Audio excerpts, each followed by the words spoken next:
World of Warcraft Classic just launched. The dust has not quite settled, but the initial draw was absolutely massive, and this is something that could hugely influence parts of the industry in the future. So today we're going to be breaking down WoW Classic's launch and what it's going to mean.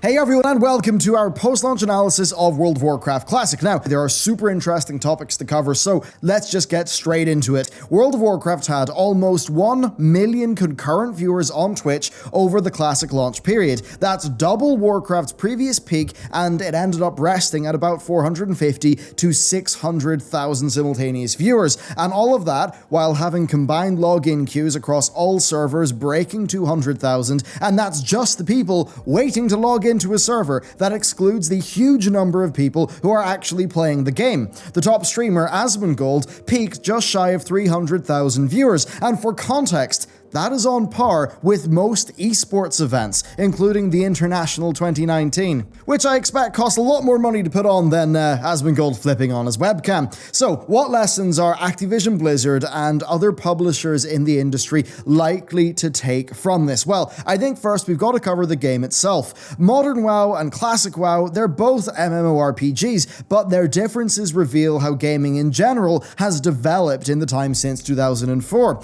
Classic has a relatively small quantity of systems and rules. This results in much of the player's experience feeling like an emergent product of that small number of systems. Of course, it wasn't really just an emergent product of those systems. The game was actually designed, but in being less heavy-handed, players would feel like they had more agency within what they were doing. And I think this is something that just players of games in general will see. Many modern games, I think, also struggle with layers of bloated systems that are often just not that intuitive, as if they've been designed to solve a game-specific problem rather than to actually just reinforce the game's fantasy.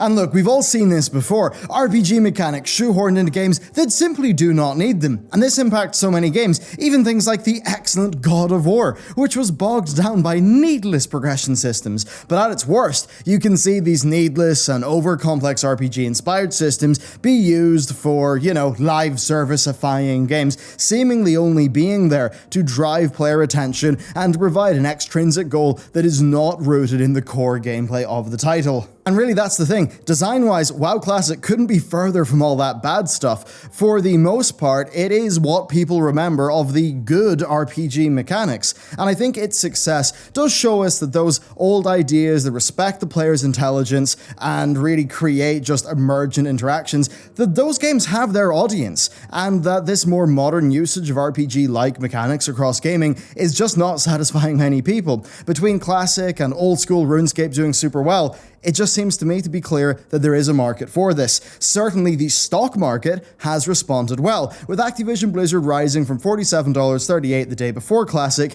to a high of $52 on its launch, now resting at $51.09. Now that high of 52, that pretty much was their highest value in 9 months, so it is worth taking note of. So, with all this stuff in mind, how could they get in this? What could other publishers do? Well, that's kind of the tricky thing. Many tried to step in World of Warcraft's toes back in the day, and almost none were successful. Quite a few MMOs carved themselves out a slice of the pie and were happy enough, but many took on the moniker of WoW killers pre-release and very quickly choked on those words. You look at some of the surviving MMOs today, it's no surprise that they're based on strong existing intellectual property. Final Fantasy XIV, while set in a new world, uses the Final Fantasy name, aesthetic, and overall inspiration to propel itself to the height that it has, and Elder Scrolls Online has largely done the same with their existing franchise. Now, that's not to take away from those games and just say they were free wins because of their IP, but, when you have a huge part of your initial sell already sorted, you're going to have a far easier time getting people started in a new game, and even World of Warcraft Classic had the RPGs to sort of rest on. It too was part of an established and very popular IP. I can't immediately think, though, of any huge properties in the industry right now that could make for a super compelling MMO experience, but there sure are execs across the industry that maybe will see this and kind of scratch their heads about how a relatively cheap and very old-feeling game has done so well. Now, saying that, this is definitely an anomalous situation, and the overall performance, that's something we'll have to look at over the long run when we see how many people actually stick with the game. But for sure, going into Classic, that is diving into the past. Just just like how, say, old school RuneScape was diving into the past when it released. Now, a lot of those two successes could be explained by nostalgia, with many players just wanting to go back, to a better time in a version of the game that's more in line with the one they fell in love with. That may make it nigh impossible for developers to replicate that success, although that's not to say that they cannot learn from the past. As was pointed out and I saw on Twitter, the top 5 games on Twitch of August, just after Classic's launch, were quite old. You had World of Warcraft from 2004, Minecraft and League of Legends from 2009, CSGO from 2012, and GTA 5 from 2013. All of those games have been looked after fairly well by the developers, but, they're still working off the fundamentals of their time. The fact that 3 of those games are now over a decade old, that should have game developers, especially those who are chasing viewership and engagement as statistics, it should have those people really taking a look at what they're doing and just thinking about it. But that said, I think all 5 of those games could be argued to be exceptions. And as an aside, you'll also see that they're all different niches, they're different audiences. You've got MMO adventuring, a competitive MOBA, competitive shooter, multiplayer exploration and creativity, and then some sandbox role-playing with Grand Theft Auto. Each game there is effectively the king of its own genre as far as the viewership is concerned. Rather than there being a king game on Twitch, it actually seems far more like it's being ruled by a pantheon.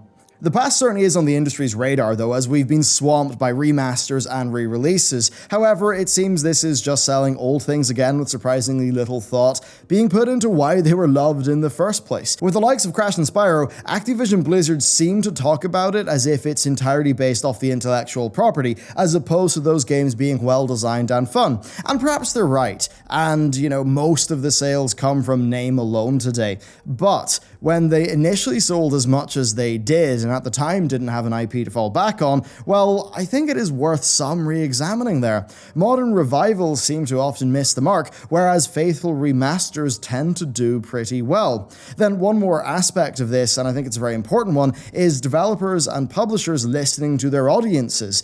That's been a major topic over the last while, and I know it sounds insane given the sheer volume of feedback the developers will get, but take J. Allen Brack's "You think you do, but you don't" for WoW Classic. That's a pretty extreme example, of course, but I think that's something we've got to think about. Whenever the audience are calling out for something loudly and persistently and passionately, it might be worth investigating why they're doing that. And it's quite funny, there are a few in the industry still who basically double down on J. Allen Brack's original statement about WoW Classic not being something that people want. That, of course, created another bit of player versus industry friction. I think both sides of the argument can get lost in who they think is objective, with developers understanding that Classic is a flawed game in many ways, or, has design imperfections, you could say, while players are instead remembering the experience that game created for them, glossing over the negative details because to them they don't really matter in the face of the overall package. I think there's a bit of a haughty attitude on both sides here, and in general, I really hope the Classic can help us out in 2 ways. First, I hope it might let players know that if they explain what they want clearly with numbers behind them, that they might actually be able to get it if it makes financial sense. Then second, it could perhaps open some eyes across the industry to the idea that players sometimes know what they want. They might not understand exactly how to get there through game design, but they're going to know their own experiences. They're going to know the experiences that they want, and generally what has produced those experiences for them. And maybe by listening to that signal just a little bit more, we might end up with, I think, just game development that's a little bit more understanding of audiences. And hey, I think if anything, that's what I've been preaching over the last while on this channel. Game developers being more understanding of audiences and just a positive communication, a positive dialogue. And hopefully Classic doing well is really going to be a poster child for that and will advance those things. So there you go. That is my post-launch thoughts of WoW Classic and what it could kind of mean for the industry and just some of the design trends that are reflected in this entire topic. So let me know what you think down below. And with that, thank you very much for watching, and I'll see you next time.